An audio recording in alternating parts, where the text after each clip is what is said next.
What would happen if you stopped drinking water for just 3 days? It might sound like a simple challenge, but the effects on your body can be surprisingly severe.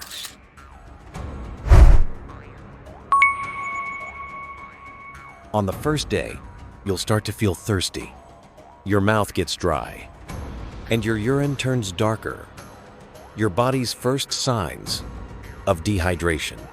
Without water, your cells begin to shrink, blood thickens, and your brain works harder to stay focused. By day 2, things get worse. You may experience fatigue, dizziness, headaches, and difficulty concentrating. Your kidneys begin to struggle, trying to conserve every drop of water. Your body temperature may rise, and you'll likely stop sweating, making it harder to cool down. Muscles start to cramp, and digestion slows. By day 3, you're at serious risk. Your organs are stressed. Your blood pressure drops.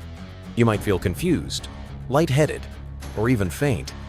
At this point, dehydration can damage organs, especially your brain and kidneys. In extreme cases, it can even lead to seizures, coma, or death. Water isn't just a drink, it's your lifeline. About 60% of your body is water, and every system relies on it. Going even a single day without enough water is risky. 3 days could be life-threatening. So stay hydrated. Your body and your brain will thank you. If you found this video helpful, don't forget to follow us for more fascinating health and science facts.